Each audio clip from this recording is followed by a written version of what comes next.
예, 환경과 인간 수강생 여러분들 안녕하세요. 지금 여러분들한테 보여드릴 이 자료는 원래 지난번에 이제 오리엔테이션 때 같이 우리가 좀 봤어야 되는 자료인데, 그때 제가 깜빡 까먹고, 그때 이제 보여드리지 않았고, 지금이라도 이제 따로 영상으로 만들어서 이제 업로드 하려고 그러는데, 무슨 내용인가 하니, 환경과학, 그러니까 Environmental Science의 전체적인 흐름과 구조에 대한 PPT다. 이렇게 여러분 생각하시면 되겠어요. 그러니까 환경과학이라는 어떤 과목 내지 어떤 분야가 어떤 식으로 형성되어 왔는가 그 흐름을 쭉 설명하는 건데요. 요게 바로 또 우리가 지금 참고할 Environmental Science라는 그 교과서 그 책의 흐름이기도 하고 그러면서도 한편으로 인류 사회가 환경 문제의 직면에서 어떤 식으로 변화해 왔는가 또 그 흐름과 역사를 간단하게 이제 축약해 놓는 그런 이제 동영상이기도 해요. 그래서 여러분들이 꼭 참고하셨으면 좋겠고요. 특별히 이제 오늘날 우리가 환경 문제를 대하는 관점 그리고 우리가 어떤 위치 어떤 입장에 있는가 그 부분을 좀 설명하는 자료이기 때문에 여러분들이 미리 꼭 한번 보고 시작해야 되겠다 해서 지금 제가 급하게 다시 영상을 올려드리니까 여러분 1강, 2강 들어가기 전에 먼저 요거를 한번 보시고 그러고 나서 책이나 이제 강의를 참고하시면 더 좋을 것 같습니다. 예, 함께 자, 우리가 가장 먼저 출발해야 될 부분들은 환경을 구성하고 있는 이제 두 가지 기본 요소가 되겠어요. 물론 환경은 여러 가지 원소, 여러 가지 물질로 구성되어 있지만 그 모든 것들을 이제 우리가 가장 최종적으로 구분해 본다라고 그러면 딱 두 가지로 나누게 됩니다. 두 가지가 뭡니까? 매러하고 에너지예요. 매러하고 에너지. 매러는 뭐라고 해석하겠습니까? 물질이라고 해석하죠. 에너지는 뭐라고 해석합니까? 에너지라고 해석하죠. 딱히 뭐 따로 번역할 필요가 없죠. 두 개의 차이는 뭡니까? 두 개의 차이. 매러, 물질과 에너지. 뭐 여러 가지 뭐 질문과 답변이 있을 수 있겠지만 매러라는 것은 기본적으로 과학자들이 구분할 때는 질량이 있는 것으로 구분을 해요. 뭐 여러분들은 형태가 있다, 양이 있다, 보인다 이렇게 구분하겠지만 보다 본질적으로 질량이 있느냐 없느냐에서 매러하고 에너지가 나뉜다는 거예요. 그러니까 질량이 있으면 매러, 그렇지 않고 무형의 질량이 없는 어떤 힘들이면 에너지다 이렇게 표현한다라고 그러는데 그리고 여러분 우리 알겠지만 현대과학에서는 이 두 가지가 서로 다르지 않음을 또 알고 있죠. 아인슈타인의 현대 물리학에 와서는 뭐 E는 mc의 제곱 이 유명한 공식 여러분 모르지 않겠지만 E하고 M은 질량, 매러를 얘기하는 거죠. 두 개가 최종적으로 왔다 갔다 할 수도 있다. 소립자 단계에서는 소립자를 또 쪼갰더니만 펑 하면서 광선이 돼서 날아가 버리고 막 이런 현상들이 나타났죠. 뭐냐? 매러가 에너지로 변할 수도 있다는 거야. 그러니까 사실은 뭐냐면 세계를 구성하는 원소가 구성 요소가 두 가지라고 하지만 그 두 가지도 사실 서로 통한다. 자, 그런데 이제 우리 사람이 만든 사회는요, 이 매러하고 에너지를 어떤 일종의 resource, 자원이라는 이름으로 끌어들여서 부단하게 계속적으로 사용하면서 살고 있어요. 자, 이 단계에서 또 과학자들이 발견한 법칙들이 두 개가 나옵니다. 두 개가 뭐냐면 첫째 나오는 법칙은 뭐냐면은 conservation law라는 거예요. law of conservation. 매러는 처음부터 이제 알게 됐지만 나중엔 에너지까지 포함해서 매러하고 에너지가 항상 뭡니까? 최종적으로 그 양이 보존되더라. 보존. 말하자면 총량이 변하지 않는다. 더군다나 매러하고 에너지가 전체가 서로 왔다 갔다 하는 하나의 양이라고 쳤을 때는 더더욱 그렇다라는 거예요. 그러니까 우리 사회에서 매러하고 에너지를 계속 소모하고 사용하고 우리 눈앞에서는 사라지죠. 자원을 소모하고 나면 석탄도 석유도 다 사라져요. 에너지도 없어. 그런데 과학자들이 밝혀낸 건 뭐냐면 아니다, 없어지는 게 아니다. 그 총량은 항상 일정하게 우리 주변에 있다라는 거예요. 일단 요 단계에서는 우리가 어떤 생각을 가지게 됩니까? 뭘 모르는 상태에서는 굉장히 낙관적인 생각을 가지게 되죠. 자, 우리가 소비하고 소모하면 다 사라지는 줄 알았는데 알고 보니까 그런 것들이 다 총량이 일정하게 남아있다. 보존된다? 그럼 뭐 자원이고 뭐고 무한한 거 아닌가? 에너지도 무한한 거 아닌가? 한 번 돌려놓으면 계속 돌아가는 엔진도 있는 게 아니냐? 뭐 연구기관이라고 여러분 뭐 그런 거 아시죠? 또 연금술사라는 사람들은 낮은 상태의 매러를 꽁짝꽁짝 하면 높은 상태의 고급 매러가 된다. 금이 된다. 막 이런 것들을 믿고 그런 것들을 막 추구하기도 했었죠. 자, 그런 것들이 바로 이런 수준의 과학에서 나오는 접근이라는 거예요. 근데 과학이 참 냉정한 게 그 다음에 어떤 또 다른 법칙을 찾아냈죠. 자, 그것은 뭐냐면은 자, 보존되긴 보존되는데 보존되긴 보존되는데 이거를 나중에 여러분 또 배우겠지만 연력학 제2법칙이라고 또 물리학에서는 얘기를 해요. 연력학 제2법칙. 무슨 내용인 거 아니? 매러하고 에너지가 양은 보존된다. 그런데 질은 떨어진다. 질은. 거기서 이제 비관이 딱 나오게 되는 거죠. 아, 양은 그대로 유지되는데 질은 떨어져? 질이 떨어진다는 건 무슨 얘기예요? 무슨 얘기겠냐? 사용을 못한다는 얘기죠. 사용 못해요.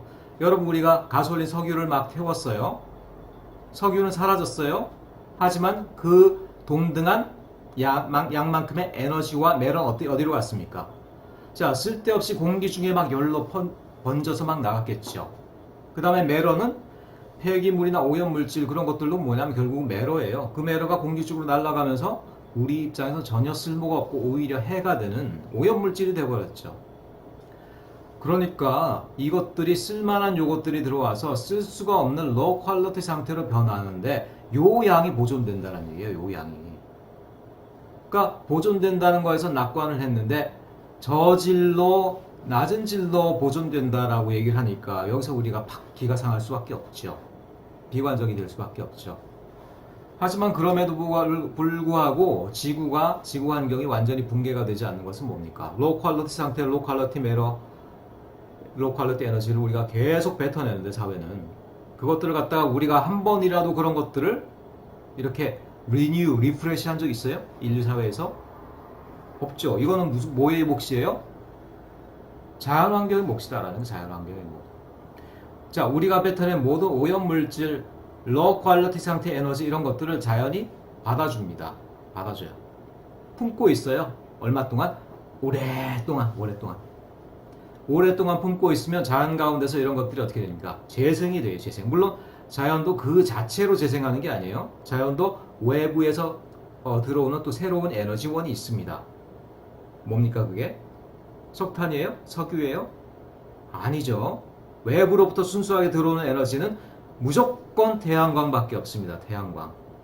자, 외부에서 들어오는 태양광 에너지를 통해서 자연은 로우 퀄리티 상태로 우리가 버려놓은 매러하고 에너지를 어떻게 됩니까? 흡수해서 재생을 시켜줘요. 재생. 그래서 자연계는 서스테이너블 하다라고 얘기를 합니다. 우리가 아무리 오염물질, 폐기물을 갖다가 로우 퀄리티 상태로 투하한다고 하더라도 그런 것들을 재생할 수 있는 힘이 있다라는 거예요. 그런데 여기서 이제 우리가 근대 이후에 강한 의구심이 나타나기 시작하죠. 자, 그동안은 자연계에다가 이것들을 막 갖다 버리고 투하하고 해도 뭐 얼마 지나고 나면은 뭐 자연이 다 정화를 해놨죠. 예를 들어서 여러분들 태평양 한가운데 배를 타고 와가지고 거기다가 이제 파란 잉크 하나를 갖다 이렇게 바다에다 쏟아 부었어요. 바다가 파랗게 물듭니까? 아니죠. 잉크 한두 바가지 부어가지고는 티도 안 나. 바다는 그대로 정화되어 있어요. 공기도 그렇죠. 다른 모든 또 토양도 그렇죠. 자연환경 모두가 그렇죠.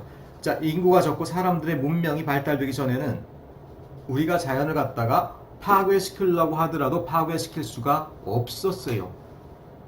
왜 그렇습니까? 그게 바로 Sustainable Yield의 개념이에요. 지속 가능한 산출량이라는 개념인데 산출량이란 말이 더 어려우니까 그냥 영어로 여러분 기억해 두세요. Sustainable Yield라고 그러면 아무리 우리가 low quality 상태, 말하자면 폐기물이죠. 말하자면 폐기물. 그걸 갖다가 자연계에 투하한다고 하더라도 자연계가 그런 것들을 충분히 받아서 리뉴할 수 있는 그런 범위를 얘기해요. 범위. 말하자면 태평양에다 잉크 한 방울 충분히 태평양의 Sustainable Yield 범위 내에 있는 거죠. 자, 그런데 문제는 뭐냐면은 인류가 많아졌어. 100만, 200만, 1000만, 2000만, 1억, 2억이 아니라 이제 거의 100억을 다 돼가고 있어요. 문제는 뭐냐면 100억이 만이 문제가 아니라 100억에 한 사람 한 사람이 과거보다 100배, 1000배만큼의 소비와 자원을 누리고 있어. 어떻게 됩니까? 익스포넨셜한 증가죠. 더하기가 아니라 제곱 가는 그런 변화예요. 근데 제곱 가다 보면은 지구라고 버틸 재간이 있다 없다. 없다. 빠른 순간 내에 없다. 그래서 이제 이런 의심들이 나타나는 거예요. 근대 이후에 혹시 우리가 지구 환경에 자정 가능한 범위, sustainable yield를 갖다가 벗어나고 있지 않을까? 벗어나면 어떻게 됩니까? 지속 가능성이 깨지면 지속이 안 되는 거죠. 지속이 안 된다는 건 뭐예요? 결국은 쇠퇴가 일어나 쇠락 하다가 결국 어떻게 됩니까? 종말이 일어난다는 것이죠.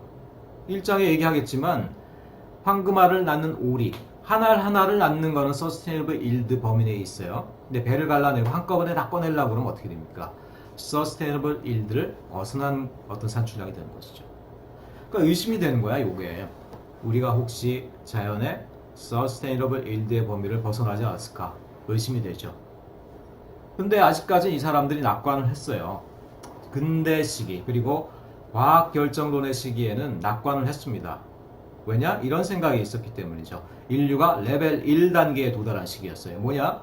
자, 비록 우리가 만약 자연계의 어떤 생산 범위, 자연계의 어떤 지속 가능한 범위, 내가 볼 때 그게 무한할 것 같긴 한데, 혹시 유한하다고 하더라도, 그리고 인류가 그것을 넘어서서 이렇게 폐기물이나 오염물질을 투하하고 있다고 하더라도 큰 걱정은 없어. 왜냐? 우리 인류는 예전과 같은 인류가 아니기 때문에 우리한테 있는 건 뭐예요? 사이언스다, 테크놀로지다, 엔지니어링이다. 공학과 기술, 과학기술이 이것들을 충분히 극복할 것으로 보았어요. 그러니까 기술만능주의, 과학만능주의가 예전에 1900년대 중반까지도 팽배했잖아요, 여러분들. 과학이면 다 해결될 줄 알았어요. 예전에 해결되지 못했던 많은 문제들이 과학으로 해결되는 것을 눈앞에 사람들이 많이 봤어요, 근대까지는. 지금 조금 힘들지만 과학이 좀 더 발전해가지고 19세기 후반, 20세기, 2000년대에 들어가면 낙원이 될 줄 알았어요. 그러니까 뭔 걱정을 했겠습니까? 레벨 1이 발달한 거예요. 자, 서스테이너블 일들을 벗어난 그런 것들은 과학과 과학 기술을 통해서 우리가 해결할 수 있다. 오염물질을 중화하든 다 사용한 에너지를 다시 한번 재활성화하든 이런 기술들이 개발될 줄 알았죠. 그게 레벨 1의 단계였어요. 당연히 이럴 때는 어떤 것들이 많이 개발되겠습니까? 환경을 기술로서 다루기 시작했겠죠. 폐기물을 기술로서 다루려는 접근들이 시작됐겠죠. 그러니까 환경공학이라는 학문들, 그렇죠? 환경공학, 환경을 기술과 엔지니어링으로 다루려는 학문들이 이때부터 이제 많이 발전하기 시작합니다. 그때만 하더라도요, 레벨 1의 단계에서 해결이 될 줄 알았어. 그런데 이제 해결됐습니까? 해결이 됐다고 볼 수 없죠. 왜 그렇겠습니까? 왜? 사실 여기 있는 그림만 보더라도 여러분들이 이것만으로는 해결될 수 없는 이유를 충분히 알 수가 있어요. 왜냐? 자, 테크놀로지고 사이언스고 엔지니어링이고 간에 어떻게 됩니까? 지구의 순환체계 밖에 있는 것인가요? 이게 지구 순환체계 밖에 있는 것이에요? 아니에요. 이거는 분명히 우리 소사이어티의 한 부분이에요.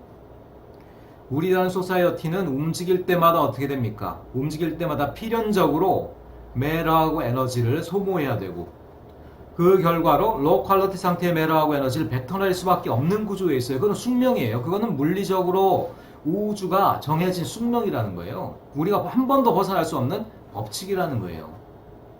말하자면 과학과 기술을 우리가 아무리 돌린다고 하더라도 새롭게 매러하고 에너지가 투입되고 새롭게 폐기물이 나타나고 오염물이 나타나는 것은 근본적으로는 막을 수가 없다. 물론 효율이라든가 새로운 방법론 좀 줄일 수는 있겠죠, 비율을, 이런 것들을. 하지만 좀 줄인다고 하더라도 아무리 미세한 양이라고 하더라도 계속 쌓이게 되면 어떻게 됩니까? 결국은 쇠락이고 멸망이죠. 자, 그런 한계가 분명히 여기에 있더라는 거예요. 그래서 이런 것들을 깨달은 지가 사실 인류가 얼마 되지 않았습니다. 그래서 이제 부랴부랴 레벨 2의 단계로 넘어가게 돼요. 레벨 2의 단계. 레벨 2의 단계는 뭐냐면 로우 퀄리티 상태의 매러하고 에너지를 그대로 이제 둬서는 안 되겠다. 우리가 이 순환을 그대로 둬서는 안 되겠다.